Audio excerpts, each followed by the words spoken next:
Tunisia, Nakerinan Ishne, Katsoy Bashishin, Lake Adit Kato Kenjunda Nasha. Good evening, everybody. I'd like to introduce myself. My name is Emily Ellison. I'm from Manuelito and Ecotron, New Mexico. I'm currently a senior at New Mexico State University in Las Cruces. And I'm the reigning queen for 2004-2005 school year. And I'd like to take this opportunity to invite you guys to the annual Untitled Ceremonial. So thank you guys for attending.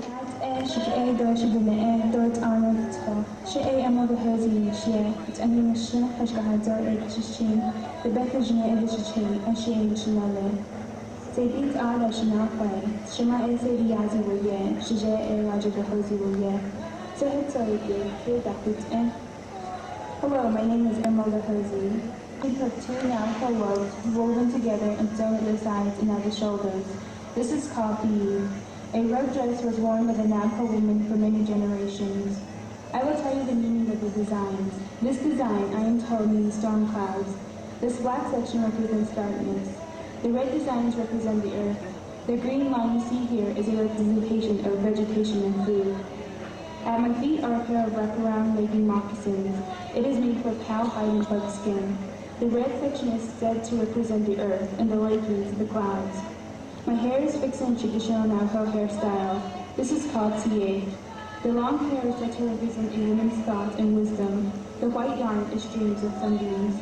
My jewelry, my rings, bracelets, necklace, earrings, and my silver belt are my treasure. It is said that the holy people can recognize me by my turquoise jewelry. This is how a traditional Navajo woman would dress from head to feet. Okay, so the first thing you do is you put your pot on your stove. You need 4 cups of water to boil. So I'll put in 4 cups of water.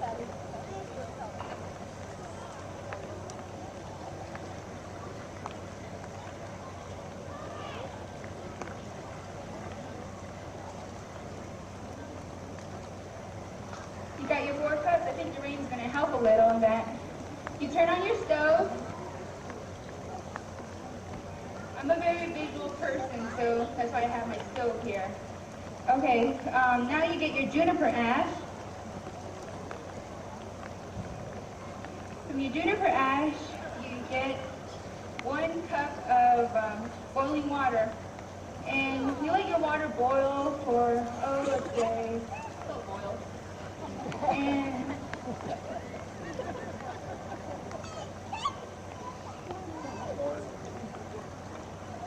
I forgot some materials on my stove. Okay, so you get your 1 cup of boiling water, and you use about 2 tablespoons of juniper ash. Since we do not have, the Navajos do not have calibrated measuring devices, I will use the Navajo measuring style, which are your hands. So I will use, about 2 pinches of juniper ash. How you get the juniper ash is you burn your juniper and you get your ash. And so you get your ash in the water, you use your greasewood sticks and you stir. This is a traditional way to make blue corn mush. And then, but these days, I like to use a wooden spoon.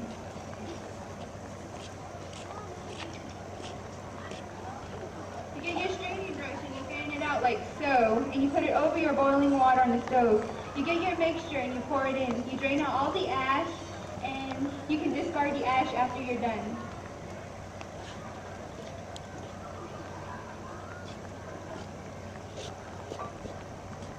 I don't know if you can see it, but it has a little ash on there. Okay, after that's done, you can add your 4 cups of blue cornmeal. But I'm going to go back to my Navajo measuring system, which are your hands, so I will use 3 handfuls of blue cornmeal. While doing this, you want to stir it so it doesn't get all lumpy.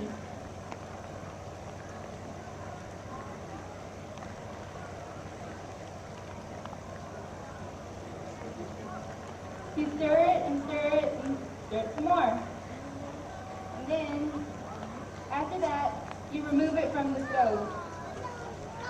After it has been cooking for 30 minutes, okay, 30 minutes, you remove it from the stove.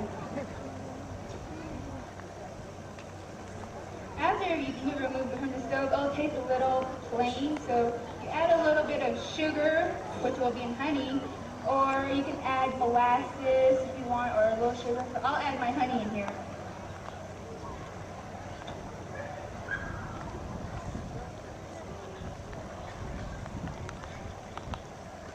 I don't think the honey wants to come out. I'll shake it some more. Okay, there you go. We got some in there. And you stir it around, and the mush should be mushy. After that, you have your little paper cups, and you add about 2 teaspoons of the mush in there. And then, well, I don't think it wants to go in because it's not mushy when it didn't cook. So I'll put my cups in there. You can get something like this. When it gets like that, and you add your little cups in there, you're done with your mush. And you put it in your freezer. But back in the old days, they used to use ice box, so that's what I'm going to use.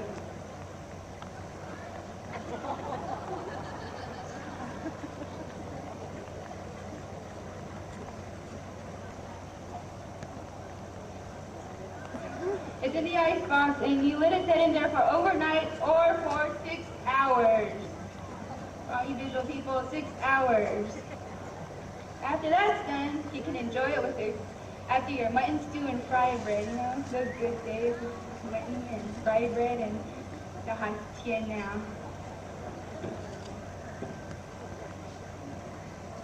I made some for the judges, and they look like this. So this is your finished product here. Thank you. I am 23 years old and from Crawford, New Mexico. My father is Roy Jake and my mother is Rose Sandra Jake. My grandmother is Rose Arviso Freeland, and this is how I identify myself as a Navajo woman today. I will be modeling a maroon velveteen blouse with matching skirt. I am wearing a red and white traditional Navajo moccasin called kensa. The top portion of the moccasin represents Mother Earth. The white deerskin leggings are knee-high because it was very inappropriate to show any part of the legs. I will also be wearing turquoise cluster bracelets along with a matching squash blossom. Navajo lore teaches us that when Dinek came from the underworld, first man brought turquoise with him and directed shovels to be made of turquoise to dig channels and drain much of the water that was present. Aside its ornamental value, turquoise is especially important to the Navajo people because of its ceremonial significance. I have my hair in a bun called a tized. The tized is made out of a narrow piece of buckskin, which represents the spine of the deer. It is believed that before an individual can receive help from the Great Spirit, one must first wear appropriate clothing in order to be recognized, and that is what I'm modeling to. My backdrop and my little display right here. Okay, A, it represents the moon. B, right here, represents the sun. Number 1 represents October. November is the 2nd month. December is the 3rd month. The 4th month is January. The 5th month is February. The 6th month is March.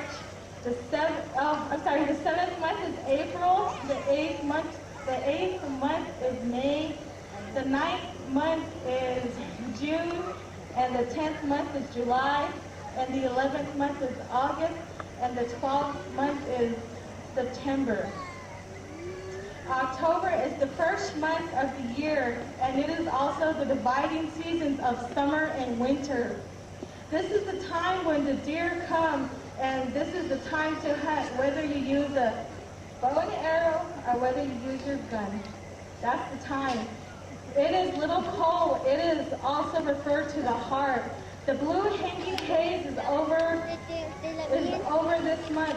Women harvest corn, they thresh it and store food for the winter. The second month is November. It's the time of slender wind. Its heart is slender. It is the month for hunting again. Women gather certain grass and seeds, and they gather certain grass and seeds of plants on warm days, which later in the day they then grind into flour and make the various bread cakes eaten in winter. So the women in November would go and, like for an example, if this was the berry tree, they'd pick berries from the tree, the little branch, and then they would come down and they would have more than a handful. And they would come and use this. This is called the grinding stone. And what a woman would do is she put her articles here, whether it's berries or whether it's white corn, blue corn mush, and they put it right here and they grind it. And believe me, grinding takes a while. It's a very time-consuming thing, and you would just grind and grind and grind. That's all you would do. And the sooner the longer it grinds, the finer the particle is. It becomes really crushed or very juicy. So that's what they would do. I'm sorry, I'm stepping on my dress. Okay, December is the third month. It is the heart of the great wind. Digging sticks, planting seeds, wooding implements are prepared in this month. They are made with the stone axe. The wood is dried in the dwelling so that when planting time comes, the sticks will be smooth and well seasoned. Women make moccasins, like the one I am modeling. And they tan the hides from the hunting season. And it's time to begin to tell sacred stories. December is usually the month that also, not only sacred stories go on, but they have the Navajo shoe game as well. And I would encourage you guys to see the Navajo shoe game. It's a very fun, interesting game, and that's what they also do. January is the fourth month, and it's called the Coyote made the name, melting snow. Its heart is ice which awaits the dawn. That is the Milky Way. The young men near the sacred stories and learn to become a medicine man.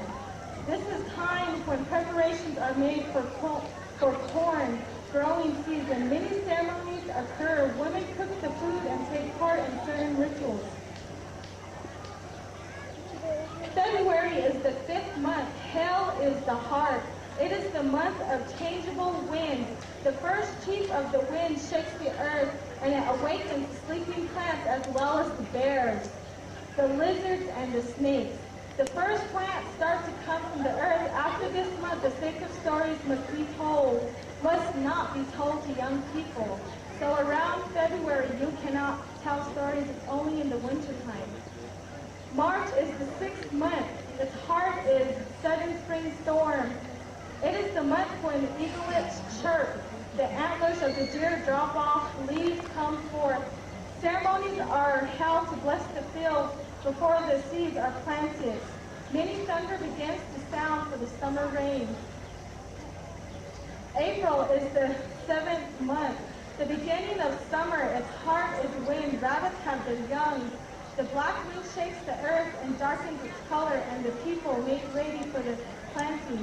Animals begin to grow more wool, or they get hairy like my little sheep here. May is the eighth month. Its heart is a mixture of rain and spring snow. It is called after the sacred legends. The grass becomes a darker green color. The antelopes have their young. The yellow wind shakes the earth and it thunders. The flowers come forth and open their petals. It is time time to plant.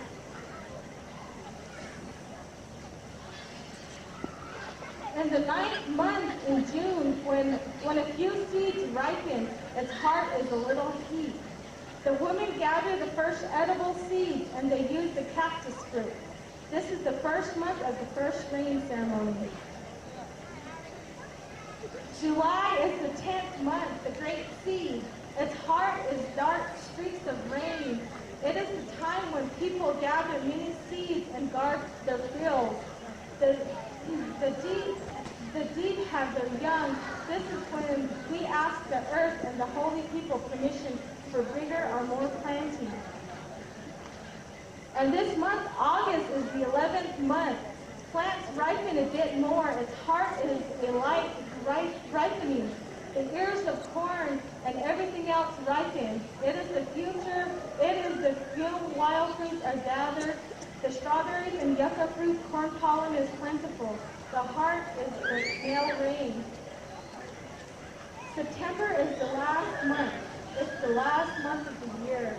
It is harvest time. Its heart is the female rain. Nuts are gathered and taken to the dwellings. The first foodstuffs are stored for the winter, and the ceremony of the blessing is held on Thanksgiving. All plants are ripe. Thank you for coming. Miss Intertribal Indian Ceremonial Queen Amish Smith. Shake and struggle, 20 in Chain, and she Dashache, those is Apanaki on the Dashanamith.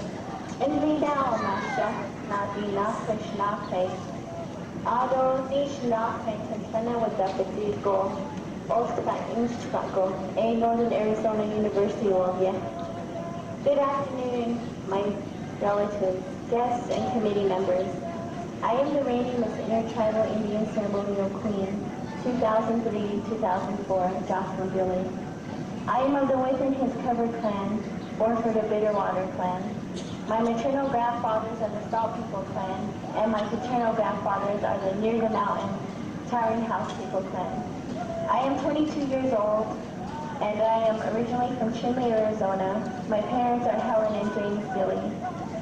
Currently, I'm a senior at Northern Arizona University in Flagstaff, Arizona, dual majoring in Applied Indigenous Studies and Political Science, and pursuing a minor in the Navajo language. This afternoon, I would like to share the significance of my attire with you all. As a young Diné women, we strive to exemplify the essence and characteristics of our respective deities. First woman, White Shell woman, Spider woman, and Changing woman. First, we recognize our interconnectedness with Mother Earth and Father Sky by adorning our feet with our tensas or our moccasins with buckskin leggings. The buckskin moccasins are said to keep us connected to Mother Earth's teachings and dynamic character. My three-tiered skirt and brown velveteen blouse reminds the Diné people of the era following the Long Walk. The Spanish-influenced Navajo women's style of dress and accessories are very dear to us. The Navajo people always had turquoise, for it was given to the Diné people by the holy people. Turquoise represents love, life, and strength. To display their love, hopes, and support, my family blessed me with this beautiful Navajo clustered squash blossom set. The earrings, pendant, bracelet, rings, collar pins, and concho serve as my armor of love and strength. My red, white, and green sash belt represents a woman's responsibility of giving life and represents the umbilical cord that connects child and mother during pregnancy. The ornaments on my sleeves, back, and down the front of my blouse are dear to me. The early 1900 dimes and quarters were given to my mother by my grandmother, great-grandmother, and her grandmother, Asa McGish, who told her I may need it one day. The day has come. The coins were of no use for my Diné people at its introduction, for the Diné utilized a trade and bartering system. The coins were then used to decorate clothing and other belongings. To complement my attire, my hair is wrapped in a white hair tie. My neatly folded hair represents my thoughts and thinking processes. To ensure my thoughts and thinking processes are beneficial. It is wrapped in white to ensure all that is done in beauty. The Nat philosophy holds long hair in the highest regard, for it represents the sheets of rainfall that we desperately need. In this way, I represent womanhood and fulfill the roles of grandmother, mother, aunt, sister, and daughter. Having been blessed as the goodwill ambassador of the Intertribal Indian Ceremonial Organization is truly an honor. As the Miss Intertribal Indian Ceremonial Queen 2003-2004, I was given the privilege to represent and advocate on behalf of our Native American people. Rather than separating ourselves from our ancestral lands, sustaining languages, and prevailing cultures, we should saturate ourselves in it. As we live in a modern world, we have to intertwine our traditional beliefs, songs, prayers, stories, and practices in order to satisfy our emotional, spiritual, physical, and mental well-being. So as I listen to others' ideas and share my innermost feelings with the people, we always agreed on the basis of preserving our languages, cultures, traditions, and histories. In a world of uncertainty, the ambassadorial position Miss Indian Intertribal Ceremonial Queen fulfills a purpose in representing the importance of Native American women. With grace, respect, and honor, the role of Miss Intertribal Indian Ceremonial is to exemplify the essence and characteristics of our respective deities and to display leadership as the goodwill ambassador. Thus, as Miss Intertribal Indian Ceremonial, I attempted to represent womanhood and fulfill the roles I mentioned earlier of grandmother, mother, aunt, sister, and daughter to the people, and therefore I spoke as a leader, teacher, counselor, advisor, and friend to all. This would never have been possible without the Navajo philosophy of Sa'ana, Vedic, and Hojan, to live in the omnipresent presence of my ancestors that carries me into the future in beauty.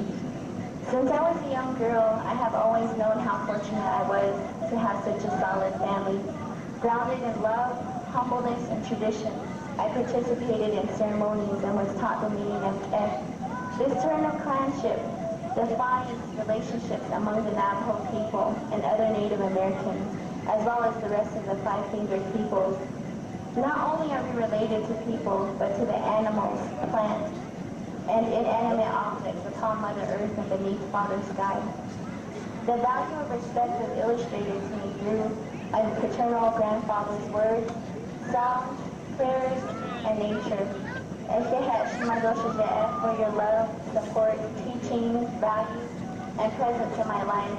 Thank you to all my supportive and dedicated family members, to the ceremonial committee, to Joe and Cindy Atkins, Lisa and Lucero, to the city of Gallup, to all of those who shook my hand and greeted me. May you all continue to contribute and support the ceremonial celebration that promotes and preserves American Indian culture. As I pass my title to my successor, I would like to credit all of you who I have met throughout my reign for my accomplishments. You have given me strength, clarity, teachings, and a sense of place that I will forever be thankful for. Remember to care for our future generations, for they are innocent and only seek to be taught and to learn. Let's instill the importance of our forefathers' sacred teachings that have sustained us since time immemorial to our precious youth. As a young Navajo woman, I believe and trust in our children. Our children are very special and important, where they hold the sacred key to our great tribal nation. Our elders are just as special and important, for they carry with them the knowledge and wisdom out of our culture we need to revitalize and abide by. May you all remember who you are, where you come from, and thus determine where you are going in life. As the five-fingered people, we should never be alone or in dismay. May you all live in good health, in harmony with Mother Earth and Father Sky, and walk in the corn-pollen trail. Together, may we speak our respective languages and practices, and with our respective cultures and beauty. And with love and gratitude, thank you very much. Welcome Miss Congeniality, Josette Martinez, Emerald Rosie, Sonia, Jake. All right, ladies. Right now, we're going to award the Miss Congeniality. And the winner, ready, ladies? Take a deep breath. All right. The winner is number 3, Josette Martinez. Josette will receive a Pendleton from Zimmerman, an arm bouquet from the Flower Basket, $50 and a sash from the Ceremonial Association, a silver print pen from Yagi's Indian Art, 2 certificates for dinner at Jerry's Cafe, a certificate, $100 certificate from Bishop Optical, a certificate for $125 from Perfect Vision, and a dinner for 2 at Don Diego's. Thank you, Josette.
Thank you.